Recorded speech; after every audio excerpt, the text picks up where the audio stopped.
네, 파도TV 그리고 인천인 시청자 애독자 여러분 안녕하십니까? 시사 토크쇼 인천 포커스 출발합니다. 교수님 안녕하세요. 네, 안녕하세요. 네, 반갑습니다. 오늘은 제가 엉뚱한 질문 하나 드릴 거예요. 예, 예. 그 인천 앞바다에 있는 예. 그 대부분 뭐 옹진군 뭐 그렇죠. 인천에 섬이 예, 많죠. 관할지로 하는 섬들이겠죠. 이 섬에 사람이 안 산다면 어떻게 될까요? 무시무시한가요? 무인도가 저 꽤 많이 있는 걸로 알고 있거든요. 그 인천 앞바다에. 무인도 한 40개 정도 넘을 예, 겁니다. 근데 예, 그 100개 한 99개 섬 중에 예. 유인도가 그래도 절반인데 예. 이 섬에 사람이 안 살면 지금 제가 가서 할까요? 그럴까요? 네. 근데 저는 가장 우려하는 게 예. 그 요즘에 그 일본 또 일본 하면 제가 지금 욕이 나오려고 그래. 아, 예, 일본 놈들이 예. 독도 갖고 자꾸 시비 걸잖아요. 아, 그렇죠. 그죠? 우리가 사는데도 예. 오래전부터. 예. 그래서 저는 일본 얘기하면 좀 방향이 좀 삐뚤어집니다만은 스시마도 저희 섬인데 저희는 가만히 있잖아요. 아, 예. 스시마 우리나라 거 맞죠? 찾으러 갈까요? 예, 가야 되는데. 근데 인천 앞바다에 있는 옹진군에 사람이 안 살면 예, 예. 중국이 자기네 거라고 하지 않을까. 아, 어쨌든 기본적으로 나라를 유지하기 위해서는 인구가 있어야죠. 그렇죠. 굉장히 예, 중요할 것 사람이 같아요. 있어야죠. 그래서 오늘 나는 뉴스메이커다에 음. 바로 이런 문제를 함께 고민할 수 있는 분을 모셨습니다. 아, 예, 그런가요? 한번 얘기를 나눠보시면 제가 왜 이런 얘기를 했는지를 쉽게 우리 시청자나 애독자께서 이해하시라고 믿습니다. 소개를 한번 할까요? 네. 안녕하세요, 김소림. 네, 안녕하세요. 예, 우리 인천 본부장님인데 어떤 모임이냐면 제가 인사를 못 드려도 안녕하세요. 안녕하세요. 예. 하셨어요? 왜냐하면 저는 오늘 우리 김소림 본부장님을 저만 아는 줄 알고 이렇게 모셔왔어요. 그동안 저 나는 뉴스메이커에 출연하신 분들이 교수님하고 좀 인연관계가 있더라고요. 그래서 제 앞에서 그냥 두 분이 그냥 눈빛을 보내가면서 서로 대화를 이렇게 정리하고 그랬는데 네. 오늘은 저만 아는 분을 모시고 와서 제가 목에다 탁 쥐고 그렇게 진행하려고 그랬거든요. 근데 딱 보니까 아니시구만. 또 구면이네. 뭐 저런 이제 개인적인 인연보다는 그냥 어떤 활동하고 계시는지는 좀 아는 정도. 아, 그러십니까? 예, 고맙습니다. 아, 예, 예. 그러셨군요. 네, 저도 소개를 우리 시청자들께 해드릴게요. 민간 단체에서 만든 법인입니다. 사단법인 한자녀 덕악기 운동연합의 인천 본부를 지금 이끌고 계셔요. 근데 제가 우리 김소림 이 본부장님은 사실 저 5대 인천시 의원으로 예. 지내셨죠. 예. 제가 이제 일선 취재기자 때인데 너무 활발한 활동을 해주셨거든요. 그때가 LNG 기지에서 가스 노출도 있었죠. 그 위원회도 위원 활동하셨죠. 네. 또 우리 중국 국민들의 관심이 많은 인천항 재배치에 네, 관한 네. 것도 또 그때 활동을 하셨고 그래서 인천시의회에는 나는 김소린 의원만 계신 줄 알았었어요. 과찬이시. 그 정도로 활동을 많이 했거든요. 아, 그러시군요. 근데 최근에 안 계신 거야. 그래서 별명이 소림사인데 진짜 소림사 가신 줄 알았다니까요. 근데 우리 모르게 바로 한자녀 덕악기 이 운동을 지역사회에서 잔잔하게 하고 계셨던 거더라고요. 그래서 야, 이게 왜 필요하지?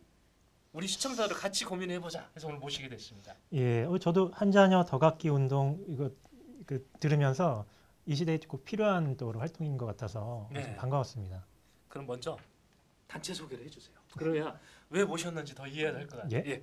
어떤 모임입니까? 네. 그 사단법인 한자녀 덕악기 운동연합. 사실 좀 명칭이 깁니다. 네. 그래서 그 모든 분들께서 좀 이 명칭에 대해서 궁금해하시기도 하고 그래서 네. 좀 간략하게 소개를 좀 드리도록 하겠습니다. 아이를 낳는다, 갖는다라는 그 차이에 그 아이를 갖는다라는 거, 예로부터 아이를 갖는다라는 명칭을 좀 높임말 또 출산, 잉태 이런 부분들을 좀 숭고한 그런 것으로 생각해서 갖는다라는 것으로 해서 그 더 갖기. 예를 들면 한 자녀 가정이라면 하나를 더 낳는다. 또 그 두 자녀 가정이라면 또 하나 더. 그래서 둘, 셋 이런 그 의미로서 한 자녀 더 갖기 운동연합. 여기에 더해서 요즘은 출산을 그 꼭 그 본인이 낳는 거 말고도 입양에 대한 그렇죠. 그런 그 그렇죠. 포괄적인 그런 의미를 갖고자 그 한 자녀 더 갖기 운동 연합이라는 명칭을 썼습니다. 그래서 좀 길다 보니까 그냥 한더운, 한더운 이렇게 약칭을 쓰기도 합니다. 한더운에서는 이제 그 가정에서 낳는 자녀도 그렇고 입양한 자녀도 그렇고 현재보다 한 명씩 더 갖자 네. 이런 운동을 펼치고 있구만요. 그렇죠. 네, 이 민간에서 이 운동을 한 이유가 있더라고요. 저는 예. 이제 출산율이 낮아지고 고령화는 높아지고 이런 게 우리 사회의 현실이고 그 속도가 빨라지고 있다 이렇게 걱정을 했는데 예. 그 사실 이제 데이터를 좀 봤어요. 몇 개를 우리 본부장님께 나오신다 그래서 봤더니 심각해. 그래서 아까 말씀드린 게 그거예요. 옹진에 섬에 사람이 안 살아. 앞으로 30년 뒤에요. 그게. 지금 네. 도시에도 사람이 적어지고 있는 현상이 나타나고 있는데 큰일 그렇죠? 났네. 큰일 예. 났어. 진짜 이러다가 다 뺏기겠어. 저는 또 학교 교육에 또 관심이 많고 그랬었는데 예. 앞으로 이제 학교 학생들도 이제 초등학교 학생들부터 그렇죠. 입학 예. 학생들이 줄어들고 음. 예, 그런 영향이 미칠 거다. 그래서 나중에는 뭐 대학도 뭐 많이 없어질 거다 이런 얘기까지도 네. 많이 하고 있었었죠. 심각합니다. 그러니까 예. 어느 정도 심각할까요? 지금 출산율이요. 그 출산율의 문제는 뭐 인천의 문제만이 아니고 대한민국 전체의 그 문제라고 생각이 들고요. 보통 뭐 농촌, 대도시, 산업도시 이런 그 분야별로 조금은 다르겠으나 이제 인천 같은 경우는 대도시 또 산업도시로 볼 수 있겠죠. 그래서 그 출산율이라는 게 한 여성이 네. 일생 동안 낳을 수 있는 그 자녀의 수를 의미를 하는데요. 예. 그 작년, 그러니까 2018년도 통계로 보면 출산율이 0.98밖에 안 됩니다. 그러니까 일이 안 된다는 거죠. 한 명을 안 낳는다는 네. 거죠. 결혼을 해도 예. 자녀를 낳지 않는 가정이 있다라는 얘기죠. 그래서 이제 우리가 인구 문제, 이 출산에 대해서 이해를 해보고자 할 때는 그 출산율 이외에도 대체 출산율이라는 것을 네. 좀 이해해야 됩니다. 네. 그 대체 출산율이라는 그 의미는 현재 인구를 유지하기 위한, 즉 인구를 대체할 수 있는 그러한 그 출산율인데 그것이 2.1입니다. 예. 그런데 네. 우리 대한민국은 지금 현재 1.5에서 1.8 정도로 가고자 노력을 한다라고 한다면 최소한이 2.1인데 1.5에서 1.8로 가도록 노력한다라면 지금 정말 너무 심각한 수준이 그러니까, 와 예. 있다고 아니 그러면 상식적으로 봐야죠. 생각하면 네. 우리가 한 가정에 이제 부부가 있으면 최소한 이제 2명 이상은 그렇게 그렇죠. 낳아줘야 그 자녀가 있어야 또 이렇게 더 유지가 되고 대한민국 그런 유지되는 그렇죠. 거죠. 이제 대한민국. 그런 말씀이신데 예, 예. 그 기준이 지금 대체 출산율 2.1 이렇게 네. 지금 보신다는 말씀이시죠. 예, 예. 예. 근데 아직 그렇게 안 된다. 그렇게 안 된다는 예. 거죠. 그러니까 아까 말씀드린 대로 일정 기간이 되면 정말 사람이 없는 마을이 생긴다는 얘기네요. 그렇죠. 예. 뭐, 이 참 심각한 얘기잖아요. 예. 이 출산율 얘기가 들어보니까 갑자기 대한민국이 없어지면 어떡하지? 이런 우려를 그때까지는 예, 국장님 걱정 안 계실 해도 돼요? 거잖아요. 예. 있어야 됩니까? 이 심각한 거. 내가 그래서 좀 예. 뽑아봤어요. 왜 이렇게 우리 출산율이 많이 심각하다고 정부에서도 느끼고 또 민간까지 이렇게 나오셔서 운동을 하게 됐는지 제가 가장 싫어하는 놈들이 많이 있는 나라 일본하고 좀 비교를 해봤습니다. 네. 일본이 2017년에 아까 얘기하셨던 합계 출산율이 1.43이더라고요. 그러니까 우리보다 높은 거예요. 그다음에 또 중국을 보니까 중국도 1.60이더라고요. 그럼 여하튼 예. 한국만 1% 1이 1.0 이하로 간 예. 거죠. 이 수치가 전 세계 우리보다 낮은 데가 있나 했더니 저희가 기네스북에 딱 올려버렸어요. 네. 예, 한국에. 한국이 지금 거의 가장 낮은 수준이죠. 가장 낮은 네. 가장 낮은 OECD 그 예. 국가 중에는 정말 유일하게 이렇게 낮은. 이러다가 정말 없어지고 나중에 지금 뭐 외국에서 수입이라는 표현은 적절치가 않네. 하여튼 외국의 근로자들도 이렇게 우리가 그렇죠. 무슨 그렇게 산업체 된 지 근로자 해가지고 오래됐죠. 오는데 예. 네, 이미. 사람도 지금 모셔와야 될 상황일 수도 있겠어요. 국민들도. 그리고 사실 이렇게 앞으로 이제 경제 그 성장 면에서 볼 때도 제가 이제 예전에 뭐 몇 년 전 통계지만 기본적으로 그 국가에 인구가 1억 정도는 네. 유지가 돼야 그렇죠. 이렇게 크게 수출입 변동에 이렇게 영향받지 않고 내수 경제를 돌려서 그 나라가 이제 버틸 수 있다라는 게 그런 통계도 저도 본 적이 있는데 예. 지금 상황으로 맞습니다. 보면은 꽤 어려워질 것 같은데요. 보면. 그러면 지금 같은 경우라 해도 우리가 곱하기 2배는 해야 자체 경쟁력을 갖는다. 뭐 그러니까 이제 자꾸 이제 북한과의 그렇죠. 또 이렇게 교류 협력을 통해서 인구를 이런 네. 문제도 이제 네. 중요한 그렇죠. 그렇고. 문제이기도 하죠. 근데 이제 출산율이 낮아지고 있는 거는 이제 현실이니까 우리가 데이터 보면 아는데 이게 근본적인 이유가 뭘까요? 왜 유독 대한민국만 이렇게 낳는 겁니까? 글쎄 저출산 그 원인을 알아서 진단해서 처방을 딱 할 수 있다면 얼마나 좋겠습니까? 예. 그렇게 한두 가지의 그 원인을 이 있다라고 얘기할 수는 없을 것 같습니다. 복합적으로 적용이 된다고 봐지고요. 우선적으로는 지금 이제 시대가 개인의 삶의 질을 중시하는 그런 삶의 그 태도, 또 그 젊은이들 같은 경우에는 이제 미래에 대해서 어떤 그 보장을 할 수 없다라는 그런 불안감 이런 것 때문에 결혼도 미루고 또 결혼을 설사 했다 하더라도 출산을 기피하는 그런 현상 때문에 어쨌든 결혼한 부부들이 아이를 낳지 않기 때문에 이런 저출산 현상이 일어난다고 볼 수 있겠는데요. 그 또 우리 국가적으로 정책을 그렇게 그동안에 좀 너무 인구 억제 정책을 핀 산하 제한 정책을 폈던 그런 시절이 있었지 않습니까? 예. 뭐 60년대 그런 쪽으로 되돌아가 보면 그때는 보통 한 가정에 자녀들이 최소한 4명, 그렇죠. 6명까지 예, 이렇게 저희 부모님 있었죠. 세대들은 다 그렇게 그랬죠. 그 형제가 그렇게 됐었죠. 70년대 들어서 그래서 인구 억제 정책을 너무 음. 급격하게 강하게 썼던 걸로 기억이 됩니다. 그 40대 이상의 분들 같은 경우에 아마 그런 표를 기억을 하실 거예요. 가족계 표 중에 예. 정말 지금 보면 너무 우스꽝스럽다라고 여겨지는데 덮어놓고 나타보면 거짓골을 못 면한다. 맞습니다. 이게 진짜 예. 국가에서 이거 했던 저도 기억나요. 예, 기억나죠? 표입니다. 네. 거기에 뭐 둘 만나 잘 기르자는 네. 또 있었고요.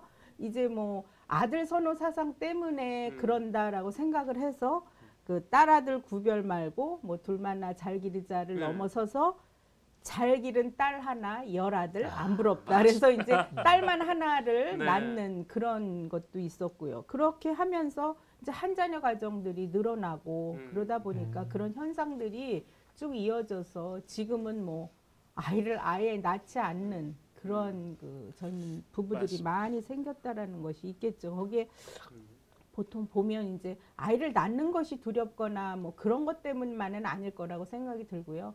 사교육비 상승이라든가 예. 주택 문제, 예. 또 이제 여성들이 예. 사회적 참여가 많아지다 보니까 또 그렇게 됐겠고요. 여러 가지 그 복합적으로 나타나게 됐다고 생각이 결국은 듭니다. 자녀분들 키우기가 좀 너무 힘들어졌다. 예. 그렇게 보면 될 그 것 같죠. 본부장님 말씀 듣다 보니까 그 생각나요. 왜 저 예비군 훈련 가면 그 남자들은 그저 산하제약 정책에 적극 홍해서 그렇죠. 병원 잠깐 갔다 오면 예. 훈련 다 면제해주고 일찍 다녀오셨어요? 일찍 집에 보내주고. 갔다 오셨구만. 그렇죠. 집에 바로 집으로 갔어요? 뭐 그거는 노코멘트. 요즘은 폐지를 해야 되는 정책이었는데 예. 이거를 무분별하게 이게 네. 도입하는 후유증이 이제 나타나고 있는 것 같으네요. 그렇죠. 예, 나름대로 원인을 이렇게 분석을 해봤는데 그 저는 지금 이 대목에서도 이 생각이 나요.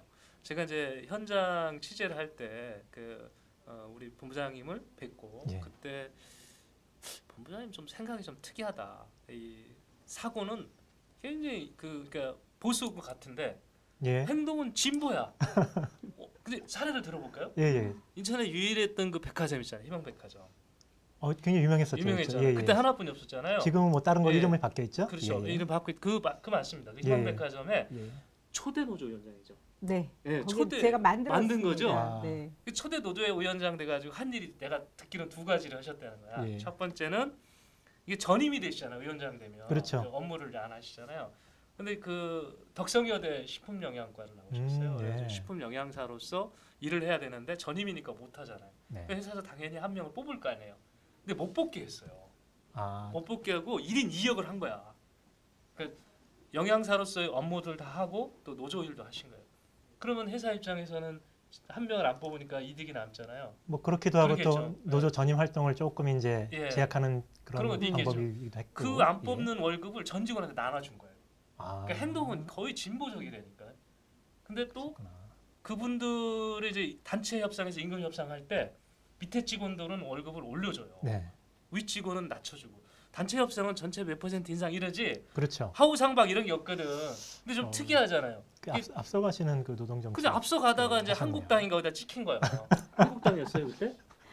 그 당시에 새한국당입니까? 한나라당 한나라당? 있을 겁니다. 한나라당에서 이제 딱 찍은 거죠. 별로 안 좋아했나요 거기서? 아니 사고 자체는 보수되니까 행동을 이렇게 진보인데 예. 보수니까 딱 찍어 놓으신 거예요. 그래서 예. 한나라당 가서 의회를 거의 뒤집어 놨잖아. 아, 그래서 지금 이 행동을 하시는 거예요. 이렇게 자녀 문제는 이 국가적 사업이다라고 생각을 하시는 것 같아요. 그죠? 그렇죠. 이제는 이 출산의 문제 또 키우는 그 양육 보육의 문제를 가정에다가만 개인한테 맡겨놓을 수는 없다고 봅니다. 그 정부나 지자체 또 그런 쪽에서 사회가 이것을 책임져 줘야 되는 그런 시대가 되지 않다면 이 저출산 문제는 영원히 극복되기가 너무 어려울 것 같습니다. 인식의 문제겠죠. 네. 저도 제가 지금 제 후배 중에서 그 남자인데도 불구하고 육아휴직을 요즘에 조금 많이 쓰는 친구들이 좀 있어요. 그래요. 예, 오히려 그런 면들은 좀 정책적으로 이렇게 좀 잘 보조를 맞춰가고 있다고 봐도 되는 건가요? 그러면? 그렇죠.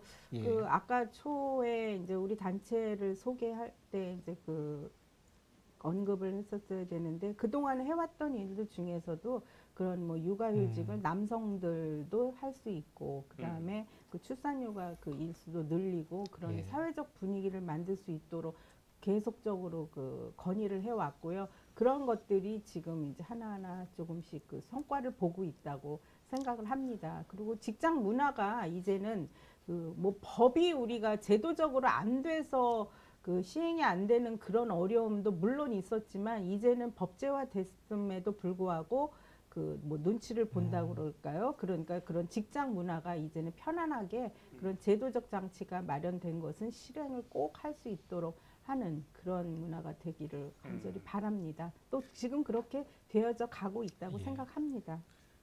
이 운동은 지금 제가 보기에는 이 정부만 갖고는 안 될 것 같아요. 그러니까 그래서 꼭 이런 민간 단체의 지원을 받아서 정말 왜 그 우리 그 주부 가정에서 아기를 이렇게 안 가지려고 하는지 자문 좀 해주세요. 난 교수님 보면 그게 궁금할 때도 있어. 그게 자녀를 안 가지려고 하는 부분에 대해서 한번 나중에 물어보죠. 자녀를 안 가지려고 하는 이유를 깊게 토론을 하셔야 돼요. 나중에 해보겠습니다. 백분 토론하시고요. 그러시죠. 그래서 이 부분은 같이 합의를 해서 이렇게 협의를 그렇죠. 해서 풀어나갈 문제라고 생각을 합니다. 근데 이게 파생되는 문제가 뭐냐면 네. 우리 그 가정에서 아이를 갖게 되면 또 이제 여성분들이 또 직장 생활을 사회활동 많이 하시는데 네. 또 돌볼 곳이 없다 이런 문제 때문에도 맞습니다. 이제 꺼리게 되는 경우도 특히 젊은 청년 사이에서도 많이 있더라고요. 그래서 그러려면 결국은 돌봄 시스템이나 뭐 복지나 여러 환경들이 조성이 돼야 되거든요. 어디서 제가 자료를 검색하다 보니까 이런 걸 봤어요. 그 여성들의 그 성평등 문화가 확산이 되면 출산율이 U자 곡선으로 갔다가 나중에 올라간다. 아 그런가요? 그런 얘기를 이렇게 제가 본 것 같아서 그 유럽의 그 출산율을 제가 한번 지금 봤습니다. 그러니까 오기 전에 잠깐 찾아봤더니 물론 이제 한국이 제일 뭐 우리가 제일 낮다 그랬으니까 한국보다는 훨씬 높더라고요 유럽이. 그래서 좀 기대를 이게 성평등 문화가 어느 정도 이렇게 지금 우리 한참 아주 열풍이잖아요. 우리 몸살 앓고 있잖아요. 지금 이게 끝나면 높아지지 않을까 이게 그렇게 기대를 해보셔도 저는 괜찮을까요? 괜찮다고 생각이 듭니다. 왜냐하면 그 해외에서의 성공 사례를 우리는 보고 있거든요. 프랑스 하면 맞아요, 프랑스. 그렇죠. 프랑스 하면 굉장히 그 출산율이 세계 최저의 그 수준의 그런 국가였는데 이제는 거기는 보통 한 3자녀 정도 한 가정에서 그 아이를 키우고 있는데 국가로부터 아이가 자녀가 셋이면 그 부모가 아마 살아가는데도 지장이 없을 정도의 복지 혜택을 누리고 있고 또 자녀들을 키울 수 있는 환경을 만들어져 있기 때문에 아이를 낳는 것이 그 부모로서는 즐겁고 또 행복한 삶을 영위할 수 있는 또 방법이 될 수도 있고 그런 것 때문에 그 프랑스는 그것을 극복을 해냈습니다. 그런 사례가 있기 때문에 우리도 그런 쪽으로 그럼 본부장님 이 대목에서 저도 제안을 좀 하나 해볼게요. 지금 우리 구가 이제 시도 지금 100만 원인가 주잖아요. 출산하면 각 구군별로도 뭐 작게는 50만 원, 뭐 2자녀 뭐 이렇게 나면 뭐 어떤 데는 뭐 500만 원도 주고 지금 그러고 있거든요. 근데 이거를 이렇게 하지 말고 한 3명 이상 낳는 분들은 국가에서 훈장을 주는 거야. 국민훈장. 이 국민훈장은 국가 어떤 사회 경제 이런 발전에 기여한 분은 주도록 돼 있더라고요. 민간인한테. 그렇죠. 국민훈장을 주고 그 매달 일정의 그 뭐라 그래요? 수당을 주는 거예요.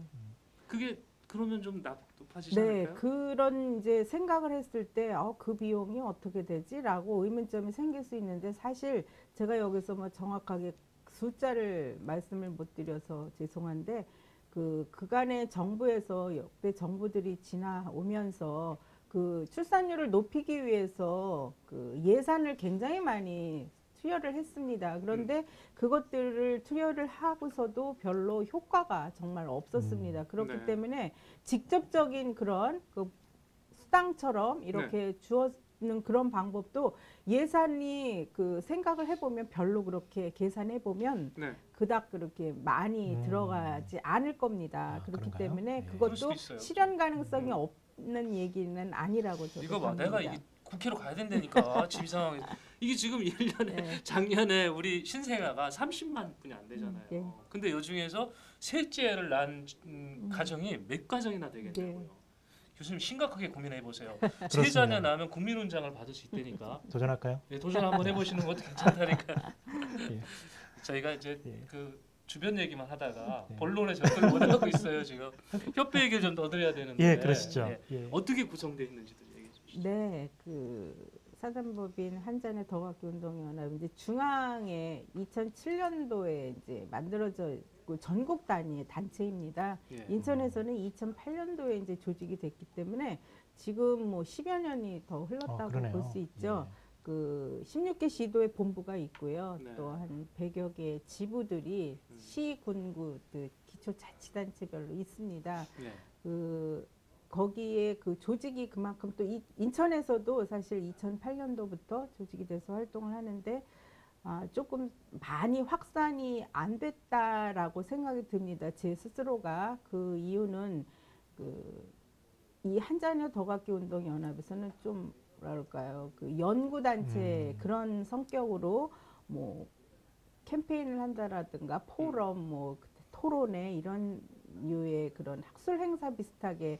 그런 걸 많이 했는데 무엇보다도 이제 지나고 보니까 그 인식의 개선이라면 조직의 확산이 가장 중요하다고 생각이 들었습니다. 참여하시는 분들이 또 많아지셔야 되는 거겠죠. 그래서 그렇죠? 또 우리 단체만 가지고 한다기보다는 서로가 윈윈할 수 있는 또 이미 기존에 조직이 되어 있는 단체들을 같이 서로 콜라보를 하면 어떨까? 그래서 우리 단체가 그 행정자치부와 연계를 해서 한자녀 더갖기 운동 연합, 그다음에 바르게 살기 운동, 새마을 운동 본부. 그 바르게 살기와 새마을 운동 같은 경우에는 시, 군, 구 뭐 단위까지 다 조직들이 돼 있지 않습니까? 그래서 거기와 같이 그 저출산 극복을 위한 인식 업무 협약 개선을 2017년도 5월에 했습니다. 네. 그래서 그 이후에는 어떤 그 교육 그 기회가 있을 때면 가서 단체에서 그래서 저도 이제 뭐 전국 다른데 지자체도 다녀보고 뭐 부천이라든가 수도권 같은 경우는 제가 많이 가서 그 강의를 하고 그렇게 네. 했습니다. 그래서 향후 많은 그 확산 인식 그런 부분들에 주력을 할 예정입니다. 네. 좀 궁금한 게 있는데 사실은 자녀를 더 갖는다라는 거를 또 남의 집 가정사를 사실은 뭐 또 강하게 강요할 수는 없는 그렇죠. 일이잖아요. 그렇죠? 네. 그러면 자발적으로 그런 인식을 좀 확산시켜서 높여나가야 되는데 참 쉽지 않은 일인 거는 쉽지 같아요. 않은 일이죠. 예. 그 출산 그런 거 자체보다는 출산을 하고 난 다음에 그렇죠. 예. 키워 나갈 그런 환경, 좋은 환경을 만들어 준다라는 거. 그 여성 같은 경우에 보통 요즘 워킹맘이 되는 거죠. 그렇죠. 그럴 경우에 예. 아이를 육아를 할 때 그 신생아일 경우 영아 유아기를 거쳐서 이제 학교 들어갈 그럴 때 또 학교를 들어가고 나서도 방과 후에 뭐 어떻게 할 것인가. 그러니까 이런 뭐 돌봄 교실이라든가 또 교육하기 좋게 그런 환경들을 만들어 줄 수 있는 그 지자체에서는 그런 역할들을 해주고 사회적으로 같이 책임을 져 나가면서 그런 환경을 만들어 줘야만이 이게 될 수 있는 일이라고 생각이 듭니다. 이 부분 보면 사실은 저도 이제 후배들도 있고 여성들 최근에 결혼한 후배들도 있는데 보면 자기가 이제 뭐 공부도 좀 하고 일도 하고 이제 살아왔는데 아이들 출산과 양육 때문에 자기 일자리를 네. 또 잠정적으로 놓게 되고 맞습니다. 그리고 나중에 한 5년, 10년 있다 돌아오려고 하면 그 갈 데가 자리는 없는 또, 거예요. 예. 네. 그게 이제 우리가 이제 경력 단절 경력 여성 단절. 이렇게 예, 얘기를 예, 하는데 예. 결국은 일자리에 관련된 또 문제거든요. 그러니까 연금 수당 줘야 된다니까 국민은장 주고 아, 예. 이게 팍팍 밀어줘요. 팍팍 밀어줘야 돼. 이거를 우리 그 저 한자녀 더갖기 운동연합에서 아주 정부의 대건의를 아니에요. 정책 건의를 해야 되는 것 같아요. 아 더 정말 많은 노력을 하겠습니다. 맞습니다. 예, 예. 심각하지 않아요? 난 많이 심각하게 와닿는데 진짜 그렇죠. 예. 이제는 뭐 예. 대한민국이 없어질 수 있다니까. 주다가 이 지금 그 인천시하고 어떤 그 같이 그 협력해서 이 운동의 확산을 위해서 진행하시거나 진행할 계획이 있으신가요? 네. 그동안에 예. 사실상 이게 이제 시민단체로서 그 보통 이제 시민단체들이 시의 어떤 그 지원을 받아서 또 지원금을 받아서 활동을 하는 경우가 많이 있는데 예. 그런 부분에 있어서는 한잔의 더 걷기 운동회나 인천본부는 전혀 그런 적이 없이 자생적으로만 했습니다. 그런데 이제 그러다 보니까 오히려 이게 인식의 확산이 좀 늦어진 게 아닌가 그런 후회를 아닌 후회를 제가 좀 하게 됐습니다. 그래서 네. 2019년을 기해서 인천이 그야말로 아이를 낳고 키우기 좋은 도시 또 그러한 인천을 만들기 위해서 우리의 그 운동 방향을 네. 그런 쪽으로 그 펼쳐 나가야 되지 않는가라는 생각이 듭니다. 그래서 저출산 극복 그런 캠페인 이런 것을 좀 여성 단체들 많은 단체들이 있지 않습니까? 그래서 같이 해서 그 시민 의식을 높여가는 그런 방향으로 좀 하겠고요. 그다음에 그 저출산 극복을 위한 그런 뭐 주제를 가지고 토론회를 개최한다던가 이게 어떠면 좀 그 일상적이고 식상한 그런 거라고 생각이 되실 수도 있겠지만 그런 것들을 자꾸 듣고 또 그런 쪽에 많은 분들이 참여해주고 그럼으로써 인식이 확산이 돼야 될 것 같습니다. 그래서 그 인천에 알맞은 어디나 다 맞춤형으로 되어져야 되기 때문에 인천에 맞는 그런 인구 정책을 펴나갈 수 있도록 건의도 해보고 그래서 인천이 정말 그 아이 낳고 키우기 좋은 도시가 될 수 있도록 그 네. 민간에서 노력을 더 하는 그런 원년으로 삼고 싶습니다. 올해 아주 인천은 올해 아주 그냥 큰 뜻을 갖고 그렇죠. 있습니다. 인천 합계 출산율이 조만간 1.5는 될 것 같아요. 그리고 한 몇 년만 또 이제 우리 협회에서 이렇게 움직여 주시면 예. 2.5까지는 가지 않겠나. 전국 뭐- 최단가요? 전국 최대 그렇죠. 전국 최대를 가야 됩니다. 예. 왜 섬을 지켜야 되잖아요. 우리는 인천 앞바다에 섬이 100여 개나 있습니다. 저를 지키려면 자녀들 많이 지금 낳아주셔야 됩니다. 하여튼 대한민국이 없어져서는 안 되잖아요. 몇 살까지 나야 되나요? 지금 그 이런 식으로 가면 한국이 2028년인가부터가 인구가 줄기 시작한다는 거 아니에요? 그렇겠습니다. 가장 크게 걱정하시는 게 얼마 안 남았잖아요. 28년이면. 물론 이제 고령화 사회 때문에 이제 그 고령 예. 인구들이 많이 늘어나시기는 하는데 결론적으로 이렇게 새로 태어난 인구들이 적어지면 네. 언젠가는 또 한계에 다다르겠죠. 그러니까요. 그러니까 지금 그 출생 인원이 많아야 이걸 자연 소멸되는 부분을 커버해 주는데 지금 이 너무 안 나오니까 출생이 안 되니까 좀 심각한 부분인 것 같아요. 이 부분의 모든 어려움과 이거를 우리 좀 김소림 본부장님께서 혼자 지기에는 너무 역부족인 거고요. 그럼요. 예, 함께 해야 함께 되죠. 가야 되는 예. 거죠. 아까 말씀하신 인천 지역에 맞는 맞춤형 출산 정책. 이거를 개발해야 될 것 같아요. 그죠? 어렵네요.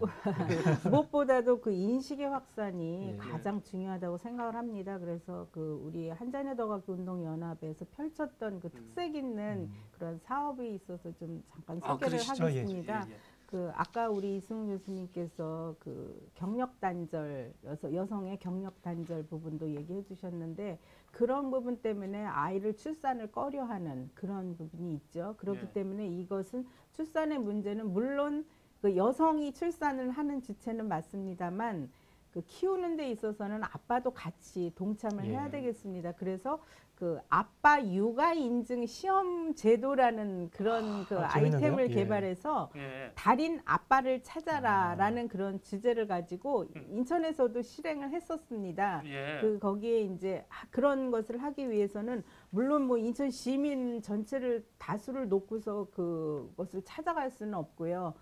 예를 들면 JC라든가 그 청년들 그런 단체 또 이제 그 대학생들도 이미 아빠가 되기 위해서의 어떤 그런 마음가짐이나 이런 거를 그때부터 가질 수 있도록 네. 또 유치원이나 그 어린이집 이런 그 부모님 아빠들을 대상으로 그쪽에서도 이제 뭐 그 같이 모여지는 그런 시간이 있습니다. 그럴 때 이제 우리가 찾아가서 그 시험을 보는 것 같으니까 시험이라고 해서 뭐 부담스러운 그런 건 아닌데 예. 상당히 재밌어 하시고 그날 몰랐던 아빠들이 아이를 키우면서 우리 아이에 대해서 너무 몰랐구나 그런 거를 느껴주시고요. 그 다음에 또 요즘은 그 할아버지 할머니들이 그 손자 손녀를 봐주는 그 예. 육아에 대한 그 부담을 같이 안아주시는 분들이 있기 때문에 그분들에게 이제 뭐 파더링, 그랜드 파더링 스쿨 뭐 이런 부분들도 좀 해오고 있고 근데 굉장히 호응이 좋았습니다. 네. 이게 지금 하셨던 행사 이게 지금 진행이 됐던 거죠? 네, 예. 달인 아빠를 찾아라, 네. 그랜드 파더링 스쿨 네. 이런 두 가지를 이런 데를 확산시켜 나가실. 그렇죠. 예. 예. 달인 아빠는 뭐를 잘해요? 그러니까 육아 전반에 아이에 대한 이해 이런 아, 것들을 예. 미리 좀 인지를 하고 예. 그렇다면 이제 육아를 하는 데 있어서 같이 예. 꼭 엄마만 한다라는 그 인식에서 벗어나는 거죠. 근데 오늘 방송은 남자들이 거부할 것 같은데 큰일 났다 이거. 찔리시는 분들이 좀 많을 것 같습니다. 그러니 말입니다.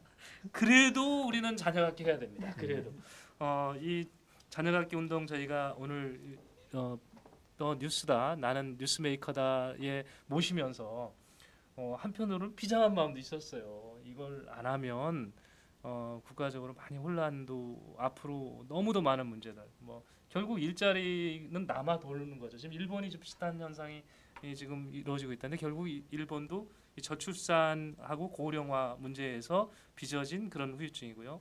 근데 우리도 머지않아 또 저런 현상이 올 수 있을 거고 그러면 결국은 대한민국 호가 이게 제대로 진출 못하고 좌초될 수 있다라는 너무도 당연한 논리인 것 같습니다. 그래서 이 부분을 해결하기 위해서는 일단은 민간이 더 활동을 좀 해주시고 그런 격려도 말씀드리기 위해서 모셨던 거거든요. 예. 정리 한번 해주시죠, 교수님. 뭐 우리 뭐 끝으로 또 우리 본부장님 혹시나 또 못하신 말씀이라든가 이건 정말 우리 시민사회든 뭐 지자체는 정부에 건의드리고 싶다. 그 말씀 한번 드는 걸로 마무리해도 될 것 같은데요. 예. 예. 네, 오늘 이렇게 정말 좋은 기회라고 생각이 들고요. 네. 그런 기회를 주셔서 너무 감사합니다. 그 인식의 확산을 하기 위해서는 이 방송의 힘이라는 것을 저는 너무 잘 알고 있습니다.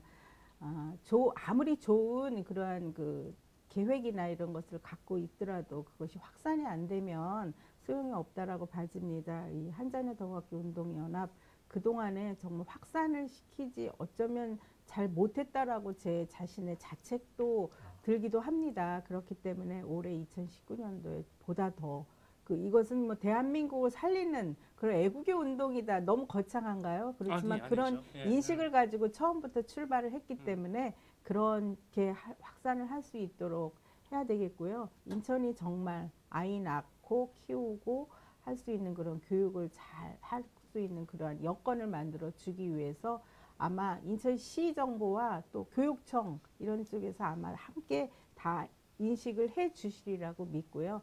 열심히 하겠습니다. 또 제가 손을 내밀면 다 손을 좀 잡아 주시고요. 그렇게 함께 가도록 저도 힘을 얻어서 함께 가도록 하겠습니다. 고맙습니다. 네, 고맙습니다. 네, 우리 사단법인 한자녀 더갖기 운동본부 인천 본부가 올해부터 더 본격적인 활동을 이제 준비하고 있습니다. 시민 여러분께 다가설 때 따뜻한 손으로 맞아주시고 이 운동연합에서 하고 있는 이런 그 국가적인 사업이 우리 시민들과 함께 펼쳐져 나가기를 기대하고 또 그렇게 될 수 있다라고 믿겠습니다.